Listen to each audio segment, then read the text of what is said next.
မြန်မာဘောလုံးချစ်ပရိသတ်များအားလုံးပဲမင်္ဂလာပါကျွန်တော်တို့မြန်မာဘောလုံးအသင်းအကြောင်းတွေကိုမပြောတာတော့မှတော်တော်လေးကိုကြာပါပြီဒါပေမဲ့အခုတော့မဖြစ်မနေမြန်မာဘောလုံးအသင်းအကြောင်းကိုပြောရမယ့်အချိန်ကိုရောက်လာပါပြီလာမယ့်မတ်လ3ရက်နေ့အင်္ဂါနေ့မှာတော့မြန်မာယူဆက်ခွန်အမျိုးသားအသင်းရဲ့ခြေစမ်းပွဲစဉ်ရှိနေပါတယ်မြန်မာနိုင်ငံဘောလုံးအဖွဲ့ချုပ်အနေနဲ့2026ခုနှစ်မေလပေါ့နော်9လပိုင်းထဲမှာကျင်းပသွားမဲ့2026အာရှယူဆက်ခွန်ဖလားပြိုင်ပွဲအတွက်အကြိုပြင်ဆင်မှုအနေနဲ့အိန္ဒိယယူဆက်ခွန်အမျိုးသားအသင်းနဲ့ရန်ကုန်မြို့မှာပဲခြေစမ်းပွဲနှစ်ပွဲကိုကစားဖို့အတွက်စီစဉ်ထားတာပါအဲ့တော့မြန်မာအသင်းရောအိန္ဒိယအသင်းရောဆိုတာက2026ခုနှစ်ဆော်ဒီနိုင်ငံမှာကျင်းပမဲ့အာရှယူဆက်ခွန်ဖလားပြိုင်ပွဲကိုအောင်မြင်ထားတဲ့အသင်းနှစ်သင်းဖြစ်ပါတယ်အိန္ဒိယအသင်းအနေနဲ့ကလက်ရှိကျွန်တော်တို့အာရှယူဆက်ခွန်ဖလားအုပ်စုမဲခွဲပွဲတွေအပြီးမှာတော့အုပ်စု D မှာဥဇဘက်ကစ္စတန်ဩစတြေးလျမြောက်ကိုရီးယားအသင်းတွေနဲ့အတူတအုပ်စုတွေကြာရောက်နေတာပါ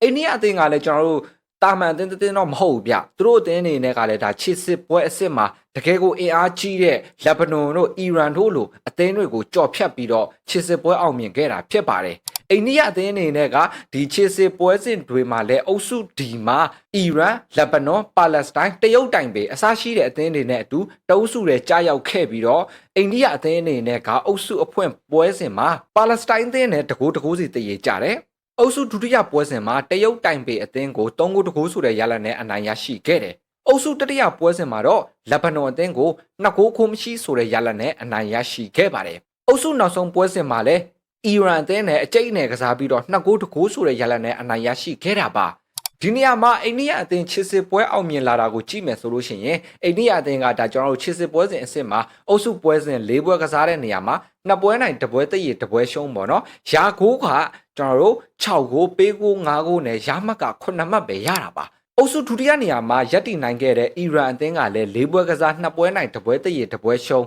ရာဂိုး10ဂိုးပေးကို၄ကိုနဲ့ရမှတ်9မှတ်တူတူရရှိခဲ့တာဖြစ်ပါတယ်ဒီနေရာမှာကျွန်တော်တို့ဂိုးကွာချချက်အရာကြည့်မယ်ဆိုလို့ရှိရင်အီရန်အသင်းကအသာရနေတာပါဒါပေမဲ့လည်းကျွန်တော်တို့ဒီရမှတ်တူအနေအထားတွေဆိုလို့ရှိရင်တော့ဒီအာရှဖလားပြိုင်ပွဲတွေမှာကကျွန်တော်တို့ဟတ်တူဟတ်အနေအထားနဲ့ပဲဆုံးဖြတ်တာဖြစ်ပါတယ်အဲ့တော့အိန္ဒိယအသင်းအနေနဲ့ကဒီချစ်စစ်ပွဲရဲ့အုပ်စုနောက်ဆုံးပွဲစဉ်မှာအီရန်အသင်းကိုအနိုင်ရရှိလိုက်တဲ့အတွက်ကြောင့်မလို့သူတို့အနေနဲ့ဒါတွင်းကိုတွေနဲနေတာတောင်မှပဲကျွန်တော်တို့ချစ်စစ်ပွဲကိုအောင်မြင်ခဲ့တာကိုတွေ့ရပါတယ်ဆိုတော့အိန္ဒိယအသင်းအနေနဲ့ကလည်း2026အာရှယူဆက်ခွန်ဖလားချစ်စစ်ပွဲကိုထိုက်တန်နဲ့ကိုအောင်မြင်ခဲ့တာဖြစ်ပါတယ်အဲ့တော့ကျွန်တော်တို့မြန်မာအသင်းကလည်းဒီအာရှယူဆက်ခွန်ဖလားချစ်စစ်ပွဲတွေမှာတကယ်ကိုမလွယ်ကူတဲ့အနေအထားတွေကနေမှတဆင်ကျွန်တော်တို့ချစ်စစ်ပွဲအောင်မြင်အောင်စွမ်းဆောင်ပြနိုင်ခဲ့တာဖြစ်ပါတယ်ကိုထက်ဒီဘောလုံးမှာဆိုလို့ရှိရင်ဗျာဒါကျွန်တော်တို့မြန်မာနိုင်ငံထက်ဒီကမ္ဘာအဆင့်မြင့်တဲ့အိုမန်တို့စီးရီးယားတို့လိုအသင်းတွေကိုကြော်ဖြတ်ပြီးတော့ဒါကျွန်တော်တို့အုပ်စုတွင်းမှာလုံးဝရှုံးပွဲမရှိဘဲနဲ့အုပ်စုထိပ်ဆုံးနေရာကနေချစ်စစ်ပွဲအောင်ခဲ့တဲ့အသင်းကလည်း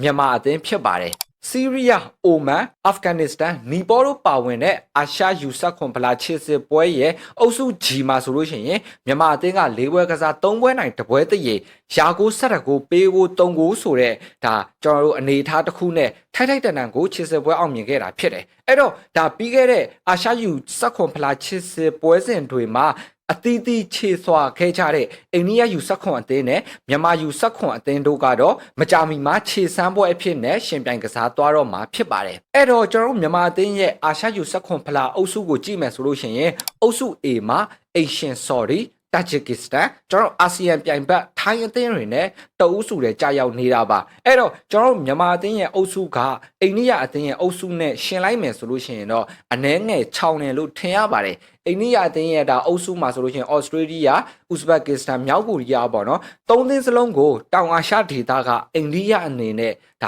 ါကျွန်တော်တို့ကြော်ဖြတ်ဖို့ကတော့တော်တော်လေးကိုခက်ခဲပါတယ်မြန်မာအသင်းရဲ့အုပ်စုကတော့ဘာပဲဖြစ်ဖြစ်ဒါကျွန်တော်အိမ်ရှင်နဲ့တအုပ်စုတွေကြာနေတယ်ဆိုပေမဲ့ဒါကျွန်တော်တို့ထိုင်းတို့တာဂျစ်ကစ္စတန်တို့လိုအသင်းတွေကိုတူတင်ကိုတင်ပေါ့နော်ဒါကျွန်တော်တို့ရှင်ကန်လို့ရတဲ့အနေအထားမှာရှိပါတယ်အဲ့တော့ကျွန်တော်မြန်မာယူဆက်ခွန်အသင်းရဲ့အာရှယူဆက်ခွန်ဖလားအုပ်စုပွဲစဉ်၄တွေကိုတခြားကြည့်လိုက်အောင်ဗျအုပ်စုအဖွင့်ပွဲကိုတော့မြန်မာအသင်းအနေနဲ့ကတော့အင်ရှင် Saudi Arabia အသင်းနဲ့ရှင်ပြိုင်ကစားရမှာပါအဆိုပါပွဲစဉ်ကိုတော့လာမဲ့မေလ9ရက်နေ့ပေါ့နော်ကျွန်တော်မေလဆိုတော့ကျွန်တော်9လပိုင်း9ရက်နေ့ ကျွန်တော်မြန်မာစံတော်ချိန်ကတော့ည10:00နာရီခွဲလောက်ဖြစ်မယ်ဗျ။ဘာကြောင့်လဲဆိုလို့ရှိရင်ကျွန်တော် sorry စံတော်ချိန်ကည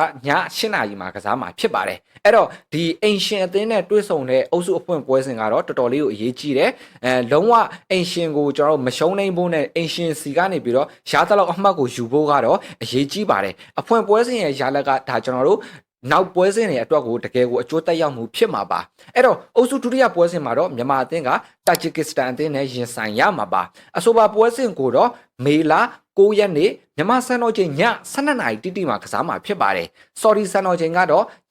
8:00နာရီခွဲမှာကစားမှာဖြစ်ပါတယ်။အဲ့တော့အုပ်စုနောက်ဆုံးပွဲစဉ်မှာတော့ကျွန်တော်မြန်မာအသင်းအနေနဲ့ကအာဆီယံပြိုင်ဘက်ထိုင်းအသင်းနဲ့ရှင်ပြိုင်ကစားသွားရမှာဖြစ်ပါတယ်။အဆိုပါပွဲစဉ်ကိုတော့ကျွန်တော်တို့မေလ12ရက်နေ့ပေါ့နော်။အဆိုပါနေ့မှာကျွန်တော်ဆော်ဒီစံတော်ချိန်ည8:00နာရီမြန်မာစံတော်ချိန်ည17:00နာရီခွဲမှာတော့ထိုင်းအသင်းနဲ့မြန်မာယူဆက်ခွန်အသင်းတို့ကရှင်ပြိုင်ကစားသွားကြမှာဖြစ်ပါတယ်။အဲ့တော့ကျွန်တော်အာရှယူဆက်ခွန်ဖလားပြိုင်ပွဲကစားမဲ့အချိန်က9လပိုင်းယခုကျွန်တော်တို့ဒီခြေစမ်းပွဲကစားတာက3လပိုင်းအစားလောက်မှာဆိုတော့တကယ်ပြိုင်ပွဲကျင်းပမဲ့ကာလနဲ့ကျွန်တော်တို့တွက်ကြည့်လိုက်မယ်ဆိုရင်ဂျားထဲမှာ1လခွဲ2လနီးပါးလောက်ကအချိန်ကလိုသေးတယ်အဲ့တော့ကျွန်တော်တို့ဂျားထဲမှာကျွန်တော်တို့ဒီအိန္ဒိယအသင်းနဲ့ခြေစမ်းပွဲတွေပြီးသွားလို့ရှိရင်မြန်မာယူဆက်ခွန်အသင်းရဲ့နောက်ထပ်ခြေစမ်းပွဲတွေကိုကျွန်တော်တို့မြင်တွေ့သွားရမလားဆိုတာကတော့ကျွန်တော်တို့စောင့်မျှော်ကြည့်ရှုရမှာဖြစ်ပါတယ်အဲ့တော့ကျွန်တော်တို့ခြေစမ်းပွဲဘက်ကိုပြန်သွားရအောင်အာရှယူဆက်ခွန်ပလာခြေစစ်ပွဲတွေပြီးကြတဲ့ကိုကကျွန်တော်မြန်မာယူဆက်ခွန်အမျိုးသားဘောလုံးအသင်းရဲ့ပွဲစဉ်တွေကိုမြန်မာဘောလုံးချစ်ပရိသတ်တွေအနေနဲ့က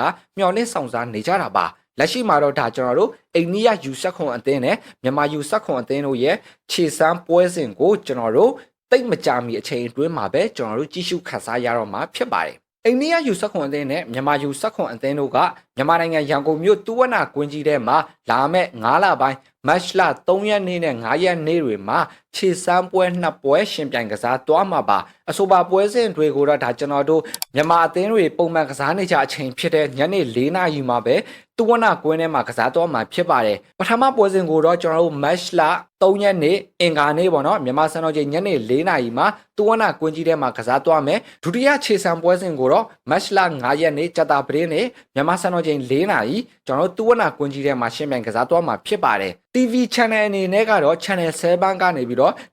live ထုတ်လွှင့်ပြသသွားမှာဖြစ်ပြီးတော့ပြုံးပလေး YouTube channel ကနေပြီးတော့လည်း live ပြသသွားမှာဖြစ်ပါတယ်အဲ့တော့ကျွန်တော်မြန်မာယူဆက်ခွန်အသင်းနဲ့အိန္ဒိယယူဆက်ခွန်အသင်းတို့ကတမိုင်းတစ်လျှောက်ထိတိုက်တွဲဆုံမှုတွေကိုကျွန်တော်ပြန်ရှာဖွေကြည့်တဲ့အခါမှာ2022ခုနှစ်အာရှယူဆက်ခွန်ဖလားချစ်စစ်ပွဲစဉ်မှာကျွန်တော်တို့မြန်မာနဲ့အိန္ဒိယကထိတိုက်တွဲဆုံခဲ့မှုပါတယ်အဲ့ဒီထိတိုက်တွဲဆုံမှုကတော့အုပ်စုအဆင့်ပွဲစဉ်ဖြစ်တယ်အဲ့ဒီပွဲစဉ်မှာတော့ကျွန်တော်တို့အိန္ဒိယအသင်းက၄ဂိုးတကိုးဆိုတဲ့ရလဒ်နဲ့မြန်မာယူဆက်ခွန်အသင်းကိုအနိုင်ရယူခဲ့တာဖြစ်ပါတယ်အဲ့တော့ဒါကျွန်တော်တို့နှစ်သင်းကြားထိတိုက်တွဲဆုံမှုကိုကြည့်မယ်ဆိုလို့ရှိရင်တော့အိန္ဒိယအသင်းကအသာရနေတာကိုတွေ့ရတယ်ဒါပေမဲ့လက်ရှိကျွန်တော်တို့ပြီးခဲ့တဲ့ခြေစစ်ပွဲတွေမှာပြသခဲ့တဲ့ကျွန်တော်တို့ခြေစွမ်းအရာကျွန်တော်မြန်မာယူဆက်ခွန်အမျိုးသားအသင်းကတော့အိန္ဒိယယူဆက်ခွန်အမျိုးသားအသင်းထအနှဲငယ်တာလွန်နေတဲ့ခြေစွမ်းမျိုးကိုပိုင်ဆိုင်ထားတာဖြစ်ပါတယ်အဲ့တော့ကျွန်တော်အနေနဲ့ကတော့လာမဲ့ခြေစမ်းပွဲပေါ့နော်ကျွန်တော်တို့ဒီ3ရက်နေ့မှာကစားမဲ့ပွဲစဉ်တစ်ပွဲကိုတော့ကျွန်တော်ပွဲရလက်အနေနဲ့က